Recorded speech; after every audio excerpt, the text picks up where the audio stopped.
Bonjour à tous, c'est Loserkiller qui vous parle pour une nouvelle vidéo live construction, aujourd'hui consacrée à un set Megablox Dragons sorti en 2004 normalement aux États-Unis et en plus en 2005 chez nous. Et il s'agira donc du Water Ghost Dragon, un set Dragons Elementals, donc comme j'ai dit sorti en 2004-2005, qui fait partie donc du thème Elementals. Donc le thème Elementals, qu'est-ce que c'était? Tout bêtement, c'était 4 châteaux, on va dire un peu fantômes, donc avec des pièces couleur transparentes. Donc vraiment une espèce de sous-thème assez intéressant, enfin assez intéressant, assez spécifique. Et donc on va le construire aujourd'hui. Donc ça c'est un modèle que j'achète d'occasion. Néanmoins la personne a été très apparemment attentive mais soigneuse et elle a tout remis dans des sachets d'origine. Donc c'est plutôt cool. Donc je me suis dit autant les ouvrir en direct, hein, ça ferait un peu comme si on avait un vrai modèle, quoi, donc bon, ça va faire un peu plus de temps, j'admets. Mais de toute façon, vous allez voir que le modèle lui-même n'est pas spécialement énorme, hein. On va le construire en une seule partie, lui, je pense. Voilà. On va le construire facilement en une seule partie. Donc, ça, c'est les pièces du dragon qui vient avec. Vous l'avez peut-être pas vu et tout, donc on a un jouet de dragon transparent. Donc il faut savoir qu'effectivement, la série Elemental se fait un peu directement suite à un modèle qui était sorti en 2002-2003, qui était en fait un modèle qui comprenait, je pense, 4 bonhommes entièrement transparents, un dragon entièrement transparent. Et donc après on a eu l'Elementals qui ressemble un peu à ça, sauf que avec l'Elementals, les figurines ne sont pas entièrement transparentes en fait. Seules leurs armes et leurs boucliers le sont. Les murs. Bon, le dragon, j'ai laissé un peu de côté en fait. On va juste prendre les pièces de construction que tu as fait. Donc sous vos petits yeux ébahis, voilà. Hop.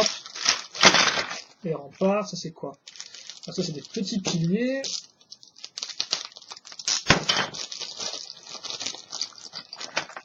Voilà. Et normalement, les figurines, elles sont dans un sachet à part, mais je pense que d'abord, on va construire le château et ensuite on verra un peu les figurines en elles-mêmes, comme ça, on va faire le plus intéressant en premier, je pense, la partie construction. Voilà. Le mode d'emploi, donc vous pouvez voir un peu mieux les figurines que je vous ferai après. Donc comme je dis, de toute façon, la seule nouveauté avec les figurines, c'était leurs armes et boucliers transparents, parce qu'après pour le reste, c'était pareil. Leur moule n'était pas nouveau par rapport aux anciens guerriers qui étaient sortis auparavant. Là, il faut savoir que là, vu que c'est la tour d'eau, on aura des guerriers du type Norvagen, des guerriers un peu des mers. Voilà. Donc, on va commencer avec la base plate que je vais mettre ici, donc couleur gris clair. On va ensuite, oui, ok. On va mettre des piliers. Il faut faire attention avec les mégalos parce que des fois ils mettent les pièces sur 3 tenons le 4, ce genre de choses là, donc c'est un peu spécifique. Voilà.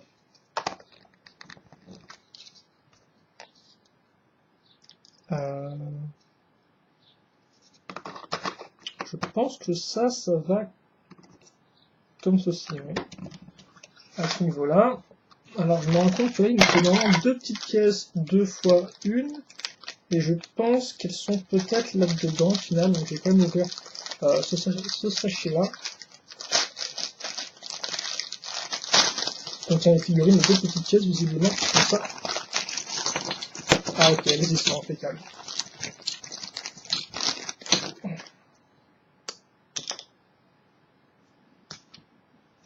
Donc on met ça dans les petits trous des rochers. Donc c'est du Megablox Dragon, ça, donc c'est en dessous des grosses pièces, quoi.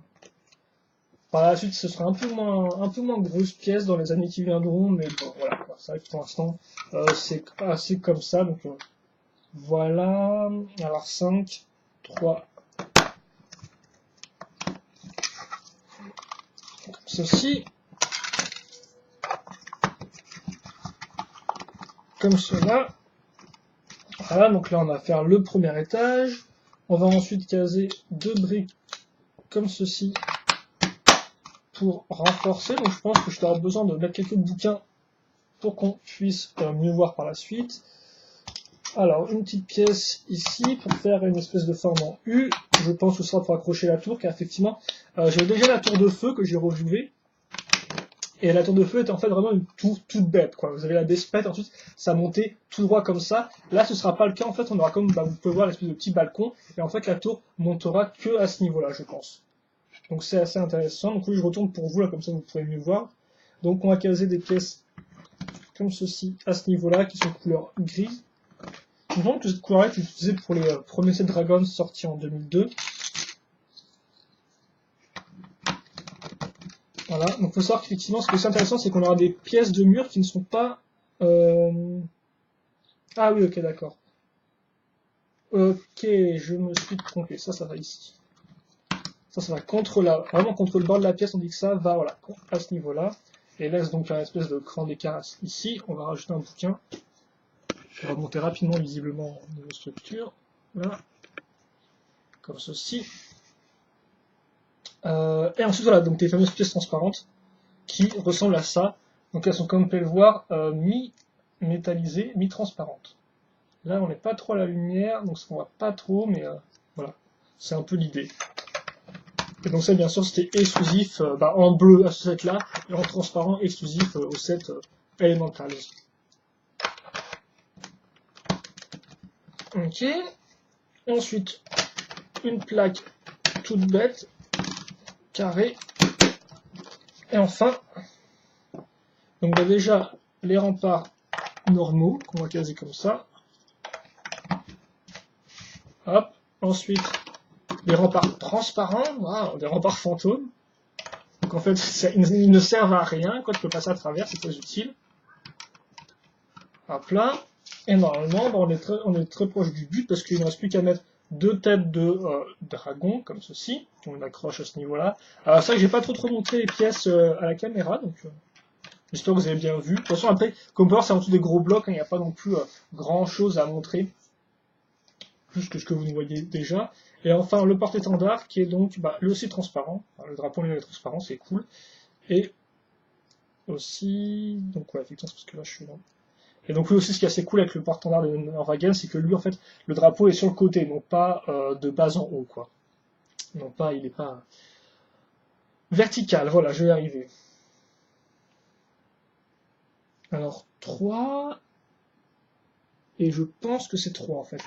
Il devrait se mettre comme ça, le drapeau. Voilà. Donc, comme ceci. Et donc, vous avez la tour qui est finie.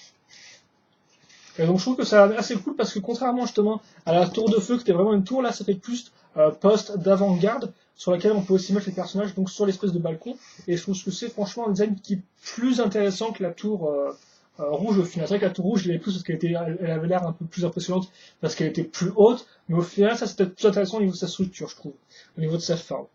Et donc, on va passer rapidement aux figurines. Donc, comme je suis un vieux complétiste tout pourri, je mets les mêmes armes qu'ils ont que sur le mode d'emploi. Et je parle très bien français aussi. Donc, la première figurine qu'on voit en gros plan, c'est celle-ci. Donc, comme j'ai dit, toutes ces figurines sont déjà sorties auparavant dans des sets Norvagen sortis dans Crystal Wars. Ouais. Crystal Wars, c'était le thème, le second sous-thème. Transparente, qui est une hache. Ah oui, pour être rapide, pour faire rapide, par la sortie aux États-Unis, sortie en 2002, on a donc eu d'abord un Prométhée, qui n'avait pas de sous-titres, donc ça fait juste Dragons. Ensuite, on a eu Crystal Wars. Ensuite, Fire and Ice. Elementals aussi. Il faut aussi compter Iron Riders avec Crystal Wars, qui est un sous-thème. Et enfin, vous avez Metal Ages en 2005, et Battlestorm en 2006, et Plasma en 2007. Et ça s'est fini là-dessus. Il est beau. Franchement, il a dû prendre soin de ses jouets parce que le transparent est encore bien éclatant, quoi. On voit bien à travers, c'est assez magnifique.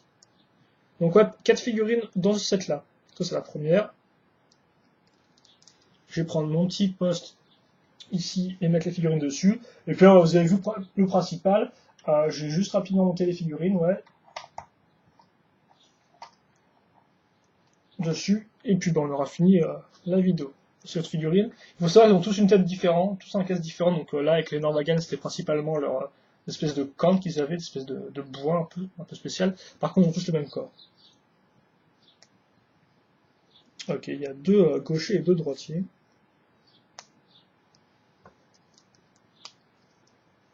Hop là, et ils ont tous aussi une arme différente, hein. Même si là encore, c'est des moules qu'on connaissait déjà auparavant. De toute façon, si vous voulez savoir plus sur les Dragons, hein, j'ai revu tous les sets que j'avais en ma possession. Retourneurs, j'en ai quand même un certain nombre, quoi. Je les ai pas tous, il y en a pas mal, il y en a pas mal de rares aussi. Certains sont qu'aux États-Unis, mais ok, j'ai fait n'importe quoi. Donc lui, effectivement, il n'a pas cette arme-là. Il a celle-ci. Là encore, c'est des armes fantômes et transparentes, elles ne doivent pas faire très très mal, quoi, en y repensant. D'ailleurs, je me rends compte que j'ai pas lu la petite description qui a écrit à l'arrière du mode d'emploi, donc je vais vous la lire. Donc attends, lui, il a quoi comme arme? Bah, je lui, il a l'arme que je vous ai montré. Bon, d'accord, ils sont tous gauchers sur l'arrière du mode d'emploi. Donc oui, peut-être que je ne l'ai pas montré, il ressemble à ça. Là.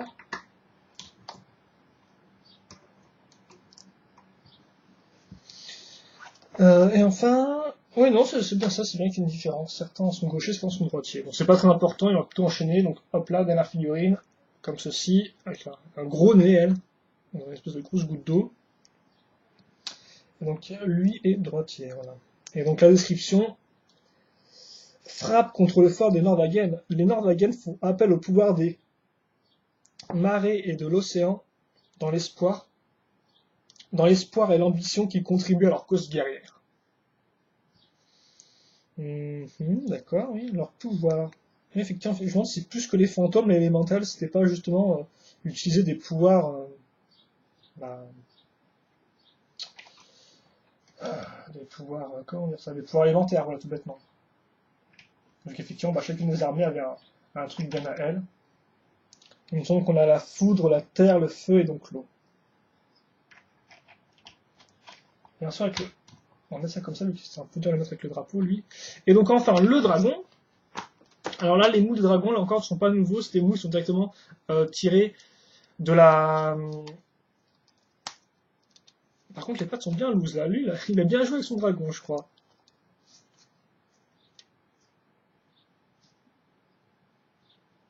C'est bizarre, ça nous donne une espèce de graisse. Je me demande s'il a pas mis une espèce de... Je dirais pas du lubrifiant, mais... une espèce de truc pour mieux les faire rentrer, parce que c'est vrai qu'il fallait quand même s'y accrocher pour faire rentrer les pattes de ce dragon-là. La tête d'ailleurs qui est quand même assez magnifique en transparent, je trouve. Comme on peut voir. Là encore, au final, je trouve mieux que celui que j'avais acheté à l'époque. Comme quoi, des fois.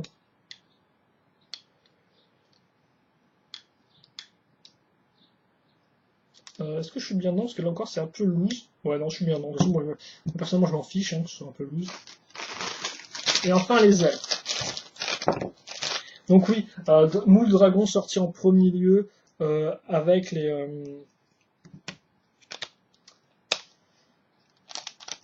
un petit mécanisme qui bouge sorti en premier, donc avec la première les Dragons. Et franchement, le détail des ailes est assez incroyable sur là. Il me semble même pas que les ailes, ces ailes-là avant. Non, il me semble pas. Ouais, c'est ça, quoi, un peu. Ça, c'est la force de Megablock, quand même. C'est de faire des action figures qui ont quand même une très chouette peinture, quoi. Après, on aime ou on n'aime pas, ça, bien sûr. Certains aimeront l'avoir tout en briques, je peux comprendre. Mais au moins, ils ont tenté un truc différent et ils l'ont, ma foi, fort bien fait. Voilà. Donc, on va se quitter là-dessus. Je vais mettre la caméra plus en arrière, si elle me le permet. Et on aura fini avec donc cette vidéo-là. D'ailleurs aussi le cristal qui est là encore tiré d'un moule déjà existant. Et hop là, ça s'allume. C'est magique. De toute façon, on reparlera des fonctionnalités quand je ferai la review pour ceux qui veulent la voir. Hein. De toute façon, je pense que si vous avez vu la construction, il n'y a pas grand-chose au niveau de la review. Mais pour ceux qui n'ont pas vu la live, ça pourrait être intéressant. Donc, est-ce qu'on peut tout cadrer ou est-ce qu'on ne peut pas? Je pense qu'on ne peut pas, parce qu'on peut enfiler mon ordinateur. Enfin, un portable à mon frère. Comme ceci. Et ouais, on va laisser comme ça, je pense. Donc c'était ma review sur... J'ai caché ma tête avec le mode d'emploi, tiens, voilà, ça sera très cool. Donc oui, c'était ma review sur le Water Ghost Dragon, un 7 mégablocks, ce Dragon Elemental sorti en 2005 normalement chez nous, et en 2004 aux États-Unis je pense, parce que c'est souvent un peu dur de repérer, où ils sont écrits 2004 sur le mode d'emploi, donc 2004 aux États-Unis. Et donc bah, je pense que c'est tout, c'est des questions, des commentaires, n'hésitez pas à me les poser, j'y répondrai avec plaisir. Et puis ceci étant dit, eh bien, passez une bonne journée, ou une bonne soirée, une bonne ce que vous voulez. Portez-vous bien et on se retrouve donc plus tard pour une prochaine vidéo, live construction review, on verra bien. On verra bien, voilà. Allez, à plus!